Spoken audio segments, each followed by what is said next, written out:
Ser podcast. Hora 25 de los negocios, con Aimar Bretos y Javier Ruiz.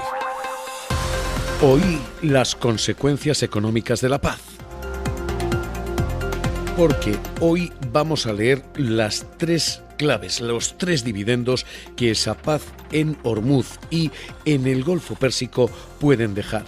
La primera, en cuestión de petróleo, donde el crudo va a bajar, lo está haciendo ya, pero previsiblemente no a donde estaba antes de la guerra. Nos va a acompañar una prima de la guerra en el combustible. La segunda clave en materia de tipos de interés. Si los precios van a ser ligeramente más altos, los tipos probablemente también ligeramente más altos. Así que en lo hipotecario, previsiblemente, pagaremos también una prima de la guerra, una prima hipotecaria. Y la clave y la única quizás buena noticia pueda ser el crecimiento económico, donde España está surfeando esto mucho mejor de lo esperado. El turismo que no va a sitios como Dubái puede acabar viniendo a sitios como Marbella. Así que hoy vamos a leer las consecuencias económicas de la paz. Hoy quizás ese dividendo algo más escaso de lo esperado, pero hoy consecuencias de la paz en Hora 25 de los negocios.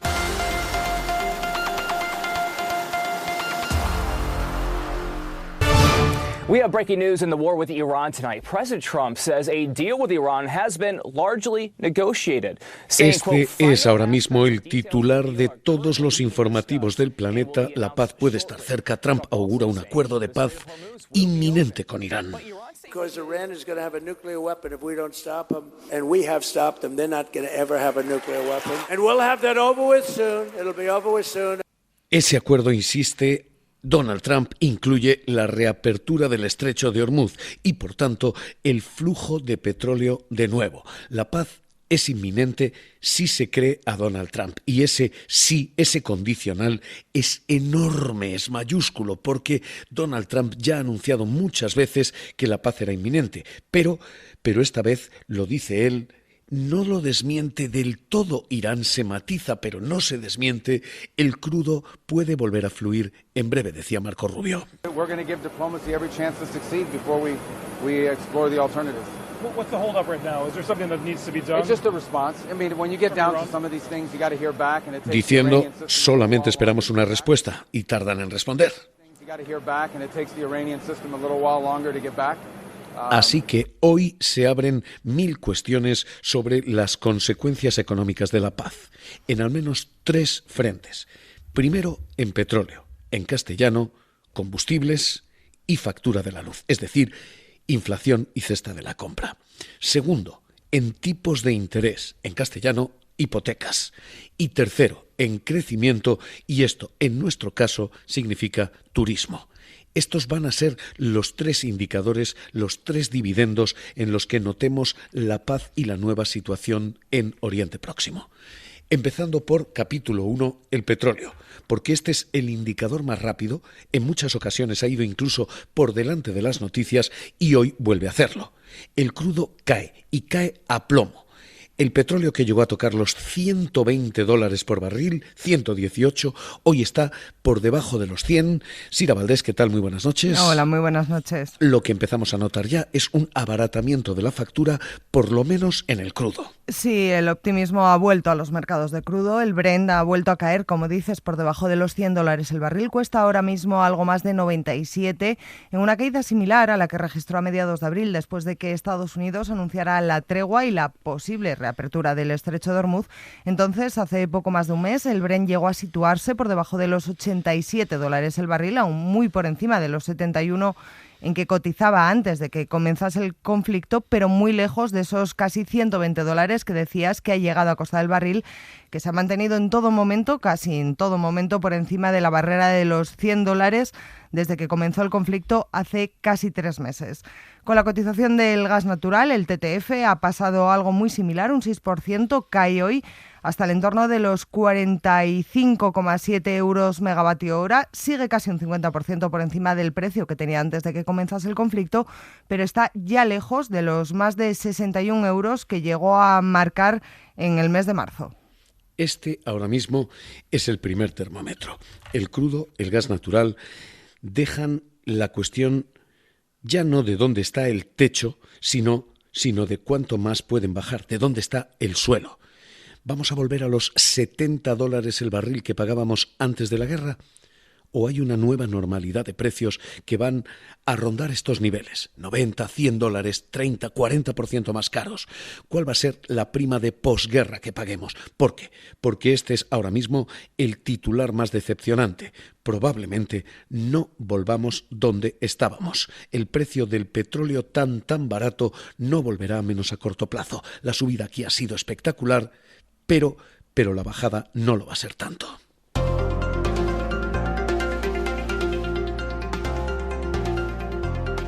Lo que sí puede terminar es la montaña rusa en la que se ha convertido la cotización del petróleo, que comenzaba con un pánico bélico el 28 de febrero.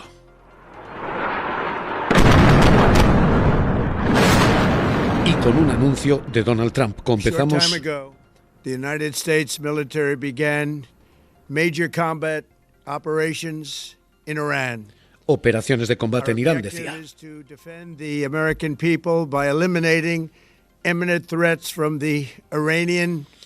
Aquella operación se hizo en sábado con los mercados cerrados, para que el petróleo tuviera tiempo para digerirlo. Pero el barril saltó de los 70 a los $90, un calambrazo del 28%, y desde entonces no ha bajado jamás de esos niveles. A primera fase de pánico bélico le sucedía después un carrusel de subidas, subía un 9%, se anunciaban caídas después de posibles salidas diplomáticas y el petróleo caía un 12% en un solo día después de escuchar a Marco Rubio decir esto. As the Department of War has consistently outlined, we are on or ahead of schedule in that operation and expect to conclude it at the appropriate time here. Que se esperaba concluir antes incluso de lo previsto. La guerra se extendió y hemos oído el sonido de buques iraníes alertando de posibles ataques. Attention all vessels in Persian Gulf and Oman Sea. Transiting in Strait of Hormuz is closed yet, and you must receive a permission from Iranian. Pero todo este carrusel de subidas, bajadas, de enorme volatilidad, nunca ha ocultado algo, y es que el precio del petróleo probablemente no vuelva a los $70, porque se han destruido refinerías, se han destruido instalaciones, se ha destruido toda una infraestructura que estaba preparada para que el petróleo fluyera con naturalidad, especialmente en Irán.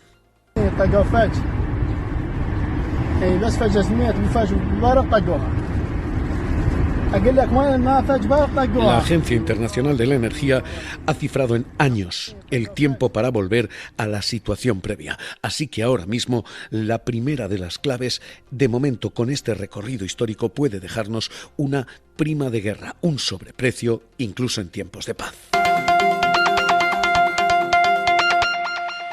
Manuel Hidalgo, profesor de Economía de la Universidad Pablo de Olavide, economista senior de Sadekek-Pol. ¿Qué tal? ¿Cómo está? Muy buenas tardes. Hola, muy buenas tardes, Javier. ¿Qué tal? ¿Cómo estás? ¿Tenemos un precio de petróleo más alto para quedarse durante más tiempo? ¿Vamos a volver a aquellos $70 o aquello lo podemos ir olvidando? Bueno, es muy difícil saberlo, pero yo creo que habéis apuntado adecuadamente. Ha habido en ese proceso bélico, obviamente ha habido una destrucción de infraestructura básica en una zona que proveía aproximadamente de entre el 20 y el 30, dependiendo del momento, por ciento del suministro de petróleo, de crudo. Y no solo eso, también afecta, por supuesto, al refino. Nosotros pensamos muchas veces que el precio que pagamos depende directamente solo del crudo, pero también, evidentemente, de los procesos de transformación. Y tú puedes tener mucho crudo, pero si no tienes capacidad de refino, la gasolina o el diésel seguirá siendo caro, ¿no? Por lo tanto, en la medida en que esta destrucción afecte a muy largo plazo al suministro habitual de estos productos, obviamente pues seguiremos viendo un sobreprecio, como habéis denominado, una prima de guerra, ¿no? ¿Eso significa inflación más alta durante, qué, años? No, tampoco. Es decir, sería, evidentemente, tenemos que entender que la inflación es una tasa de crecimiento de precio. Es decir, si el precio ya ha alcanzado el máximo y a lo mejor en los próximos meses lo que vemos es una suave caída, digamos, de alguna manera la inflación se moderará en los próximos meses. ¿Cuál es la cuestión? La cuestión es que el salto permanecerá, al menos no en la totalidad, al máximo que se alcanzó, pero sí es verdad que no llegará a bajar el precio de estos productos al menos durante los próximos meses a donde partían o de donde partían en el mes de febrero. En todo caso, sí es verdad que en lo que nos resta del año veremos tasas de inflación que superarán los objetivos que se marcan normalmente por el Banco Central Europeo, en este caso, la Reserva Federal Norteamericana, por supuesto, en su caso, pero también es verdad que si no hubiera más conflicto en el horizonte y normalizáramos la oferta de suministro energético, la inflación terminaría moderándose de aquí a finales de año. No se retire, acompáñenos en los 3 capítulos porque este es el primero, precio del petróleo. Esto técnicamente debiera trasladarse al surtidor y todos somos conscientes de que ese efecto de cohetes y plumas sigue rigiendo a día de hoy. El precio del petróleo baja, pero en el surtidor las subidas se trasladan como un cohete, las bajadas son de pluma, así que todavía tardaremos en verlo en gasolinas y en gasoil. Y dicho todo esto, ese es el primer capítulo solo. El segundo capítulo van a ser los tipos de interés, las hipotecas, y de momento el Banco Central Europeo ya ha lanzado un mensaje. Sigue habiendo, incluso en tiempos de paz, demasiada incertidumbre. While the hard data is broadly in line with our projection and what we discussed here back in March. But there is such uncertainty that we need to understand and revisit all of that. Hay tal incertidumbre, dice el BCE, que se necesita comprender y revisar todas las asunciones.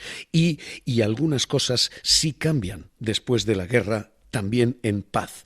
La primera, y es muy importante, es que Estados Unidos entra en tiempo electoral y que allí va a haber bajadas de impuestos y, por tanto, va a haber desequilibrios fiscales. Aumentará la deuda allí. Así que la bajada de tipos no está necesariamente garantizada porque hay que compensar el incremento de la deuda. Ese es el frente americano.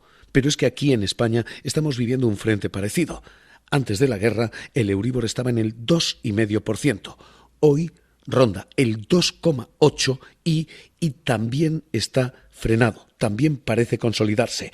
Así que, segundo frente de tipos de interés, frente de hipotecas.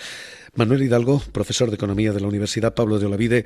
Aquí, de nuevo, volvemos a estar presionados por mayor deuda. ¿Podemos volver a tener hipotecas más caras también más tiempo?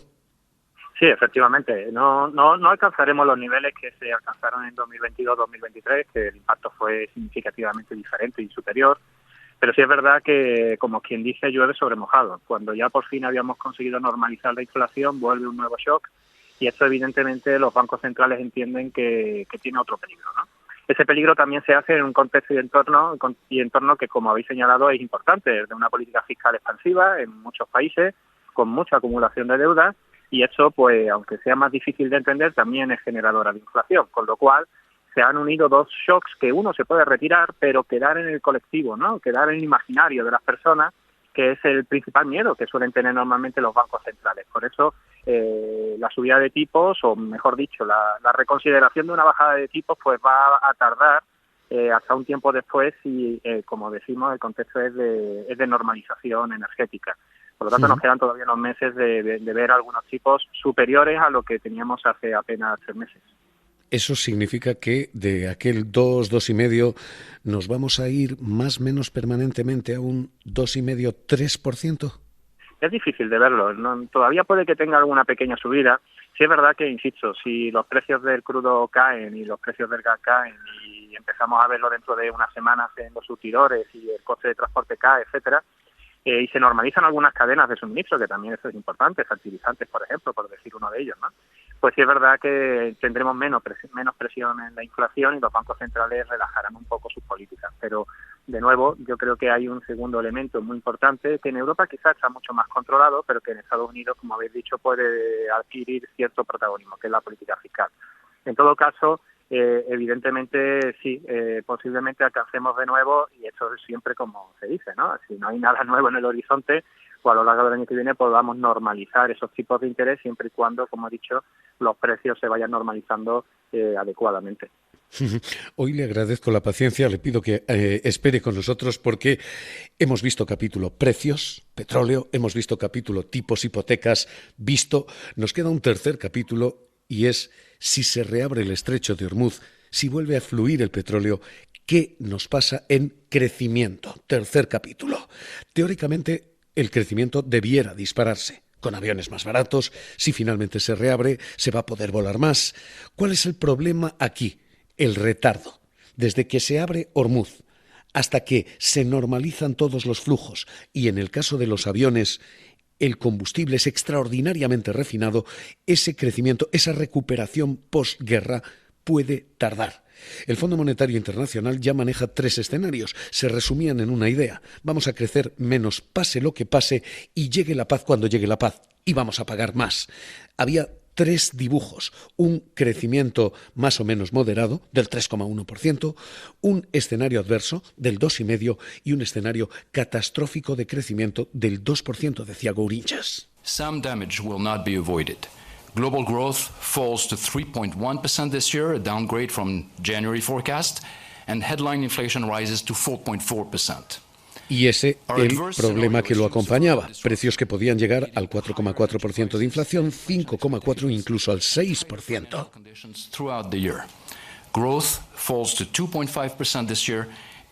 Ahora el mundo entero puede recuperar el paso, pero va a tardar en recuperar el paso. Con una excepción muy curiosa que es la excepción local. España está viviendo algo inesperado. Los turistas que hubieran buscado el lujo en Dubái o que se iban a acercar a playas en Oriente Próximo se están viniendo a Europa, a la costa mediterránea, en concreto a España, reconocía el ministro Cuerpo. Con este ritmo seguimos liderando entre las principales economías de la Unión Europea. Un crecimiento sólido, sostenido por 2 grandes fortalezas. En primer lugar, el consumo de los hogares y también la inversión de nuestras empresas. Así que las reservas domésticas y los precios, por cierto, se están disparando en hoteles, en aerolíneas. Edu Hernández, ¿qué tal? Muy buenas noches. ¿Qué tal, Javier? Buenas noches. Con previsiones de crecimiento del 6%. Sí, de hecho, para este mayo hemos tenido incluso un incremento de capacidad mayor en España. En cuanto a los asientos, hablamos de un 7% más respecto al año pasado y se espera que vuelva a repetirse para este próximo mes de junio. En general, todo el sector aéreo, pese a los primeros ajustes operacionales que vimos durante las primeras semanas del conflicto, está empezando a aguantar el nivel de venta de billetes, está empezando a reequilibrar sus cuentas. IATA asegura que las ventas a nivel global para viajar este verano han crecido ya un 6% en las últimas semanas. Y es llamativo, por cierto, el comportamiento que está teniendo la región de Asia y el Pacífico, ya que pese a este conflicto ha sido la que más ha crecido, un 32% respecto al año pasado. Eso sí, en la región de Oriente Medio hemos visto que sufren un desplome del casi 50% en esa venta de billetes. IATA lo que ha detectado es que este incremento en la venta se concentra en viajes domésticos, es decir, que se hacen dentro de cada región y no para salir de ellas, que se explica, por cierto, por la preocupación ante posibles cancelaciones. Por ejemplo, en Asia y el Pacífico, los viajes internos en esa región han crecido un 52%, y en África, por ejemplo, un 32%. En Europa, Norteamérica y Latinoamérica vemos crecimientos que son de entre el 2 y el 8%. Por el otro lado, tenemos unos viajes hacia el exterior que registran caídas de entre el 7 y el 9%. Manuel Hidalgo, podemos tener aquí una crisis más o menos global en turismo, pero podemos tener aquí un boom local. ¿Esto es compatible? Sí, claro que es compatible. De hecho, creo que ha sido el BVA Research que publicó el otro día datos sobre gasto de tarjetas y lo que mostraban era un repunte de las tarjetas, de los gastos de los turistas no residentes. Por lo tanto, mientras caían las de los residentes. Por lo tanto, podemos tener lo que se puede decir un año muy en positivo en términos turísticos, ya subiendo sobre récords pasados, es decir, sobre años que han sido excepcionalmente positivos. Por lo tanto, aunque resulte paradójico, la crisis puede afectar positivamente en España, pues regalándonos algunas décimas de crecimiento diferencial que compensen la de otros sectores que evidentemente han sufrido y, como muy bien habéis dicho, van a sufrir a pesar de que la paz llegue en las próximas horas, como quien dice, ¿no?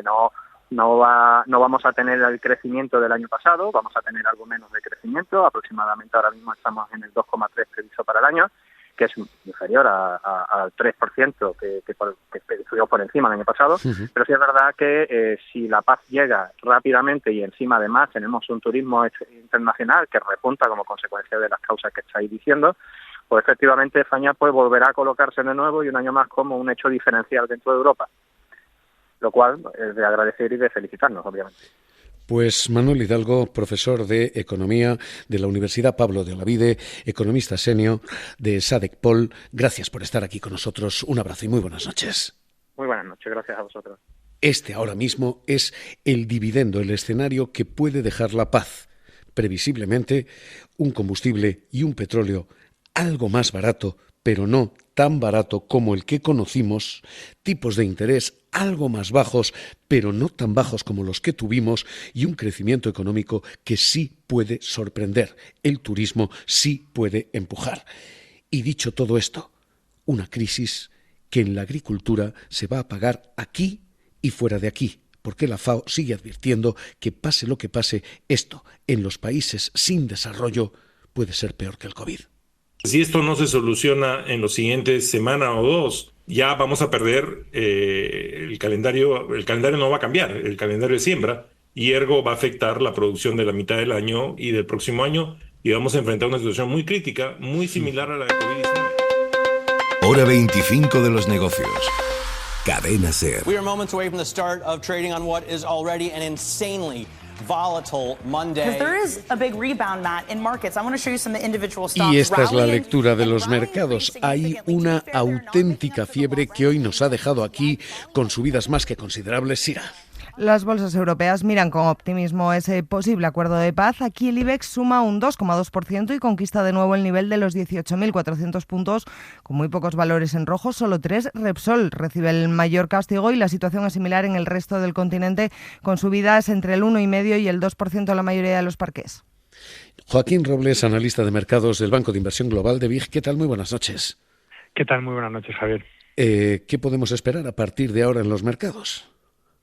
Bueno, ya veremos. Yo creo que tenemos que ver cómo va a ser ese acuerdo, si de verdad se va a reabrir por completo ese estrecho, si se van a empezar a cobrar algún tipo de tarifas, si Irán va a parar ciertos ataques, ¿no? O va a entregar ese uranio. O sea, yo creo que va a haber un pequeño acuerdo que suavice, ¿no?, las tensiones y sobre todo lo relacionado con el petróleo, y luego una negociación para uno más grande. Y esto es lo que esperaban los mercados prácticamente desde el día después que empezaron esos ataques, porque es verdad que hemos visto caídas de un 8%, pero es que los mercados ya suben más de un 10%. Así que yo creo que esto es darle un impulso más a los mercados, pero que también, oye, pues empieza a entrar un poco vértigo de altura, ¿no?, después de las subidas acumuladas en los 3-4 últimos años. ¿Es momento de entrar o es momento de esperar?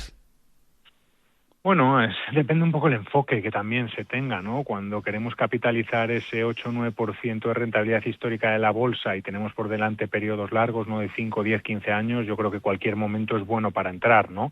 Pero bueno, es verdad que llevamos una rentabilidad acumulada muy fuerte, pero aún así seguimos siendo optimistas. Sabemos que tarde o temprano va a haber algún otro episodio de volatilidad, pero es que venimos de una temporada de resultados que se esperaba un crecimiento del 12%, ha sido del 26%, y se espera que los próximos 3 trimestres sigan siendo buenos, así que a poco que acompañe con una estabilización de la inflación, alguna medida pro mercado de Donald Trump, podemos irnos, ¿no?, otra vez a un año de un 15, un 20% de subidas en bolsa. Última cuestión es ¿dónde? Hemos visto inteligencia artificial, grandes compañías de .com que están efectivamente disparando beneficios, pero las grandes tecnológicas son las que están capitalizándolo todo. ¿Tenemos un boom o tenemos un boom solo en ese sector? Bueno, lo que la gran duda de los mercados es si toda esta inversión que se está haciendo se va a ver rentabilizada a lo que se está pagando a día de hoy. De momento está siendo así. Son empresas muy solventes que tienen una capacidad, ¿no?, para generar caja impresionante, pero bueno, podemos empezar a diversificar y decir, vale, se va a invertir 700.000 millones en IA, eso significa que va a haber mucho cable que comprar, mucho constructor, mucho centro de datos, mucha energía. Entonces, bueno, pues también hay fondos, ¿no?, que pueden capitalizar ese tipo de áreas, ¿no?, que a lo mejor no está en el ojo del gran público, pero que puede tener un recorrido a largo plazo muy bueno. Y es caso, por ejemplo, de ACS, la española, que va subiendo más de un 160% en los últimos 12 meses, precisamente por eso, porque se ha adelantado a otras constructoras y lo que está haciendo es construir mucho centro de datos y mucha energía relacionada con la IA. Pues Joaquín Robles, analista de mercados del Banco de Inversión Global de BIG, gracias por estar aquí con nosotros. Un abrazo y muy buenas noches. Igualmente, muchas gracias. Hoy, el día en que hemos leído esos dividendos escasos de la paz en Irán. Hora 25 de los negocios, cerramos. Para no perderte ningún episodio, síguenos en la aplicación o la web de la SER, Podium Podcast o tu plataforma de audio favorita.